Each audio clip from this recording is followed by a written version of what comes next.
2020년 5월 13일 수요예배를 시작하겠습니다. 다 함께 주님이 가르쳐 주신 기도문으로 기도하겠습니다. 하늘에 계신 우리 아버지여, 이름이 거룩히 여김을 받으시오며 나라 임하옵시며 뜻이 하늘에서 이룬 것 같이 땅에서도 이루어지이다. 오늘날 우리에게 일용할 양식을 주옵시고 우리가 우리에게 죄 지은 자를 사하여 준 것 같이 우리 죄를 사하여 주옵시고 우리를 시험에 들게 하지 마옵시며 다만 악에서 구하옵소서. 대개 나라와 권세와 영광이 아버지께 영원히 있사옵나이다. 아멘. 이 백성은 내가 나를 위하여 지었나니 나를 찬송하게 하려 하느니라. 아멘.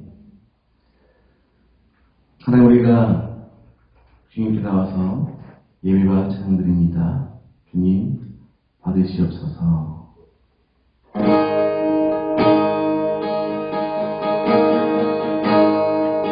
예수 우리 왕이여, 예수 우리 왕이여, 이곳에 오셔서 보사로 주여 임하사 찬양을 받아 주소서. 주님을 찬양하오니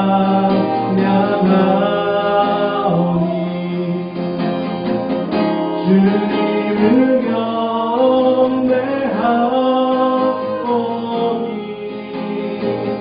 왕이신 예수여 오셔서 가정하사 다스리소서.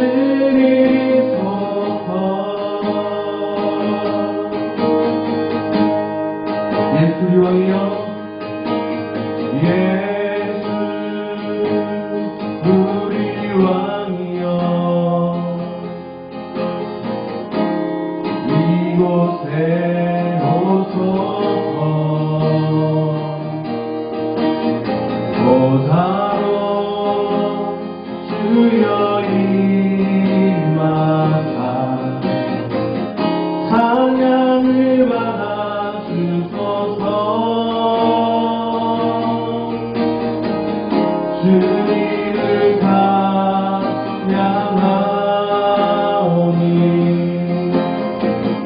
주님을 경배하오니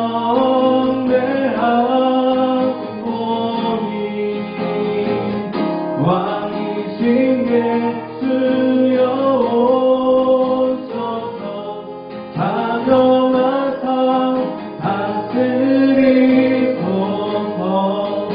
주님을 찬양하오니 주님을 찬양하오니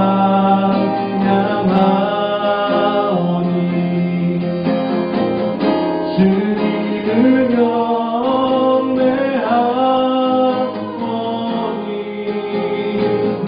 왕이신 예수여 오셔서 다정하사 다스리소서.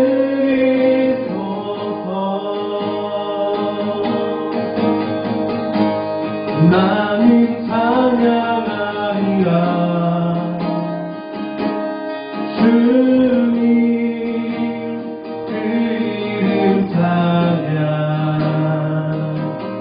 예수 대신 주 이름 나 찬양하리라.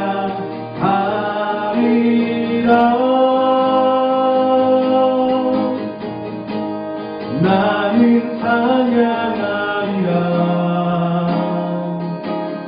주님 그 이름 찬양. 예수 대신 주 이름 나 찬양하리라.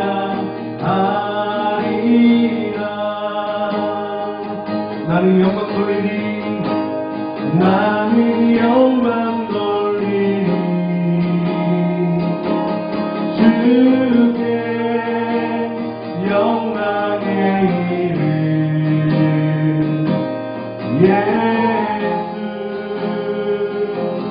대신 주 이름 나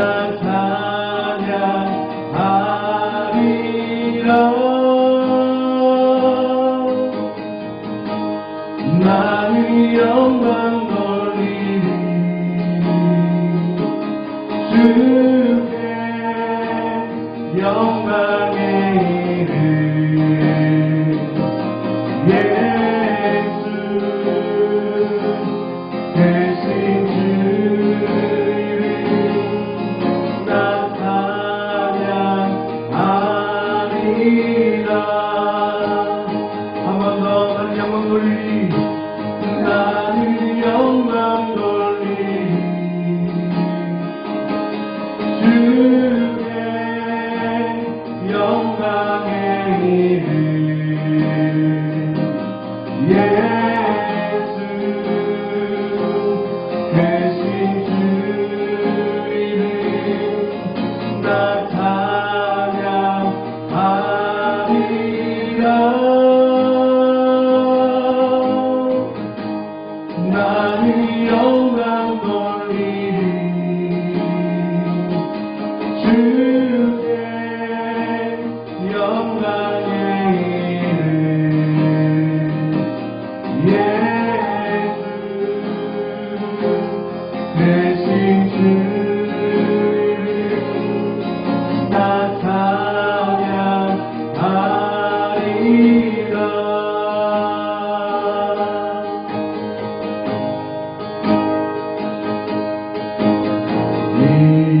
이곳에 생명의 손 하나 들고 같이 나갈게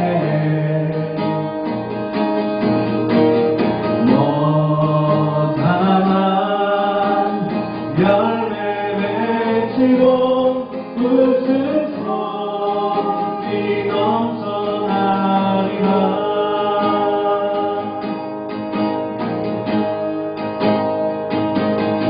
꽃들도 구름도 바람도 넓은 바다도 찬양하라 찬양하라 예수를 하늘을 울리며 노래해 나의 영원한 은혜 예수 은혜 예수 은혜 예수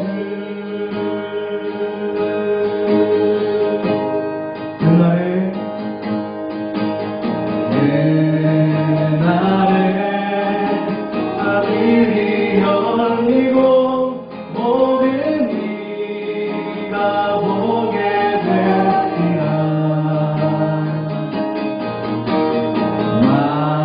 마침내 꽃들이 피고 영광의 주가 오시리라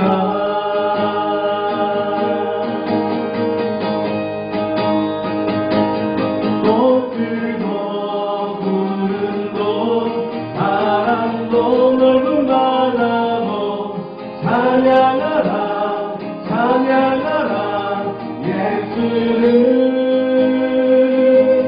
하늘을 울리며 노래해 나의 영원한 은혜 예수 은혜 예수 은혜 예수 꽃들도 구름도 바람도 넓은 바다도 찬양하라 찬양하라 예수를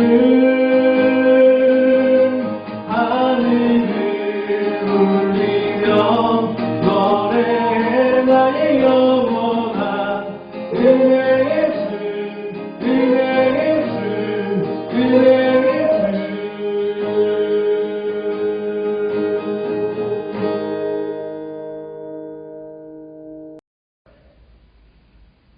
함께 기도드리겠습니다. 하나님 아버지, 3일 밤낮 우리를 눈동자처럼 지켜주신 하나님의 은혜에 감사드립니다. 이 시간 말씀을 듣고 기도하는 가운데 하나님의 임재를 경험하게 하여 주옵시며 깨닫는 마음과 순종하는 믿음을 더하여 주옵소서. 예수 그리스도 이름으로 기도드립니다. 아멘. 이 시간 우리에게 주시는 하나님의 말씀은 시편 11편 1절부터 7절까지의 말씀입니다. 시편 11편 1절부터 7절까지의 말씀을 저와 함께 읽겠습니다. 내가 여호와께 피하였거늘 너희가 내 영혼에게 새같이 내 산으로 도망하라 함은 어찌함인가. 악인이 활을 당기고 화살을 시위에 먹이며 마음이 바른 자를 어두운 데에서 쏘려하는도다. 터가 무너지면 의인이 무엇을 하랴.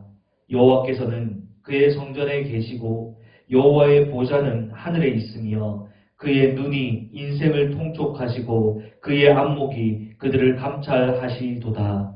여호와는 의인을 감찰하시고 악인과 폭력을 좋아하는 자를 마음에 미워하시도다. 악인에게 그물을 던지시리니 불과 유황과 태우는 바람이 그들의 잔의 소득이 되리로다. 여호와는 의로우사 의로운 일을 좋아하시나니 정직한 자는 그의 얼굴을 배우리로다. 아멘. 오늘 우리가 읽은 본문 시편 11편은 다윗이 자신을 죽이려고 하는 사울 왕에게 쫓겨 공경에 처해 있을 때입니다. 다윗은 사울 왕의 아들이었던 요나단의 도움으로 간신히 사울 왕에게서 도망쳤는데 왕궁에서 나올 때 자신의 아내였던 미갈을 두고 올 수밖에 없었습니다. 높당으로 도망친 다윗은 그곳 제사장이었던 아히멜렉에게서 떡 5덩이를 얻어 허기를 채웠고 그곳에 보관하고 있었던 골리앗의 칼을 얻었습니다. 그런데 비극적인 소식이 들려왔습니다. 자기 아내 미갈은 사울왕이 다른 사람의 아내로 져버렸고 높당에서 자신을 도왔던 아히멜렉 등 제사장 85명은 자신을 도왔다는 이유로 무참하게 살해를 당했습니다. 사울왕을 피하여서 아기스에 도망해 아기스 왕 앞에 서게 되었을 때에는 일부러 수염에 침을 흘리면서 미친 척해서 위기를 모면하기도 했습니다. 다윗을 돕기 위해 모인 사람들은 대부분 사회에서는 실패자로 분류되던 사람들이었습니다. 다윗의 상황은 점점 더 악화되어 갔습니다. 이제 다윗은 2가지 선택의 기로에 섰습니다. 세상 사람들처럼 행동하느냐, 아니면 자신이 믿는 하나님을 끝까지 신뢰하느냐, 이 2가지 선택의 기로에 섰습니다. 본문은 이러한 처지에 놓여 있었던 다윗이 믿음으로 하나님을 신뢰하겠다라는 고백이 담겨져 있는 시입니다. 시편 11편 1절부터 3절 말씀을 다시 읽어보겠습니다. 내가 여호와께 피하였거늘 너희가 내 영혼에게 새같이 내 산으로 도망하라 함은 어찌미인가. 악인이 활을 당기고 화살을 시위에 먹이며 마음이 바른 자를 어두운 데서 쏘려 하는도다. 터가 무너지면 의인이 무엇을 하랴. 1절 보시면 다윗에게 새같이 산으로 도망하라 라고 말한 사람들은 믿음을 가지지 못한 세상 사람들입니다. 다른 것 생각하지 말고 일단 위험을 피해서 멀리 도망치라는 것입니다. 다윗이 이스라엘 왕으로 기름 부음을 받았던 말든 하나님의 뜻 따위는 안중에 두지 말고 살기 등등하게 쫓아오고 있는 그 사울 왕의 위협으로부터 일단 벗어나라는 것입니다. 작은 새가 위협을 느끼면 어떤 행동을 하겠습니까? 자기가 살던 산으로 도망치지 않겠습니까? 이것은 당연한 본능입니다. 세상 사람들의 선택은 지극히 당연한 본능을 가지고 행동하는 것입니다. 지극히 인간적이고 지극히 자기중심적으로 행동하게 된 것입니다. 어려운 상황에 부딪히면 누구나 생각할 수 있는 방법들을 그들은 이야기합니다. 예를 들어서 직장에서 큰 사고가 일어나 누군가 책임져야 하는 일이 발생했다면 세상적인 방법은 일단 자신의 책임을 회피하고 보는 것입니다. 희생양을 찾아서 덮어씌우고 관련된 사람들의 입을 틀어막기 위해서 폭력을 행사하고 협박하든지 돈을 쥐어주고 회유시키기도 합니다. 정의를 위해 싸우다가도 거대한 악의 세력에 가로막혀서 한 발자국도 앞으로 나가지 못하는 경우가 생기면 그때 적당히 포기할 명분을 찾아서 슬그머니 발을 빼거나 악인들로부터 한몫 단단히 챙겨서 나가는 사람들도 있습니다. 세상 사람들은 이러한 행동을 지혜라고 합니다. 우리는 이러한 행동을 타협이라고 말하죠. 또한 자신이 책임질 능력도 없고 싸워 이길 수 없다는 생각이 들었을 때 많은 사람들이 극단적인 선택으로 자살을 선택하기도 합니다. 여러분, 이러한 행위들이 바로 새가 산으로 도망친다는 행위입니다. 세상적이고 인간적인 방법을 말하는 것입니다. 그렇다면 저와 여러분들은 어떤 행동을 해야 합니까? 우리가 곤란에 처해졌을 때, 역경에 처해졌을 때 우리 믿는 자들은 어떻게 행동하는 것이 믿음의 행동을 하는 것입니까? 시편 11편 4절부터 6절까지의 말씀을 읽어보겠습니다. 여호와께서는 그의 성전에 계시고 여호와의 보좌는 하늘에 있으며 그의 눈이 인생을 통촉하시고 그의 안목이 그들을 감찰하시도다. 여호와는 의인을 감찰하시고 악인과 폭력을 좋아하는 자를 마음에 미워하시도다. 악인에게 그물을 던지시리니 불과 유황과 태우는 바람이 그들의 잔에 소득이 되리로다. 아멘. 여호와의 보좌가 하늘에 있다라는 표현은 하나님께서 이 모든 것들을 다 보고 계신다라는 표현입니다. 5절 보시면 의인을 감찰하신다라는 표현이 나오죠. 의인을 감찰하신다라는 것은요, 의인을 인정하신다는 말입니다. 6절에 불과 유황과 태우는 바람이 그들의 잔에 쏟을, 그들이라는 것은 악을 말하는 것입니다. 불과 유황과 태우는 바람이 잔에 소득이 된다는 말씀은 결국 악인에게 심판이 준비되어져 있다는 것입니다. 왜요? 우리는 왜 이것을 믿을 수 있습니까? 하나님이 의로운 분이시기 때문입니다. 마지막 7절 말씀도 읽어보겠습니다. 여호와는 의로우사 의로운 일을 좋아하시나니 정직한 자는 그의 얼굴을 배워오리로다. 여러분, 이 말씀은 믿는 자가 당연히 해야 될 행동입니다. 그렇지만 우리가 현실 세계에서 이러한 공경에 처했을 때 믿음으로 행동하기는 쉽지가 않습니다. 많은 사람들이 이러한 일들을 겪게 되면 하나님, 믿음으로 살려고 하는데 제게 왜 이러십니까? 하나님 정말 저에게 관심 가지고 계시나요? 아니, 하나님 계시기라도 한 것입니까? 대부분은 이런 생각을 하게 됩니다. 여러분, 하나님께서 우리에게 어려운 상황을 허락하시고 잠깐 이 역경 속에 내버려 두시는 것 같아 보여도 그 상황을 모르고 계시는 것이 아닙니다. 눈이 없으시고 귀가 없으셔 못 보고 못 듣고 계시는 것이 아니라는 것입니다. 다윗에게 이러한 시간들을 허락하신 이유가 무엇입니까? 결국 악인과 믿음으로 사는 의인이 드러나게 하기 위함인 것입니다. 그 시간을 통해서 사울 왕은 그 왕 속에 마음속에 있는 악한 본심들이 모두 다 드러나게 되었고, 다윗은 하나님을 향한 신실한 믿음이 드러나는 시간이 되었습니다. 그래서 결국 사울 왕은 하나님께 버림을 받고 심판을 받게 되는 것이고, 다윗은 이 시간들을 통하여서 하나님의 축복을 얻는 계기가 되는 것입니다. 여러분, 믿음의 결국은 악인에 대해서는 심판이요, 믿는 자에 대해서는 하나님의 축복입니다. 그 이유는 하나님이 의로우신 분이기 때문입니다. 믿음으로 사는 자에게 잠깐 고난의 시간이 올 수 있습니다. 어떤 경우는 자신이 선택했던 그 믿음의 선택 때문에 더 큰 역경을 겪기도 합니다. 또 다윗을 한 번 더 생각해 보십시오. 자신의 손으로 사울 왕을 완벽하게 죽일 수 있는 기회가 2번이나 그에게 있었습니다.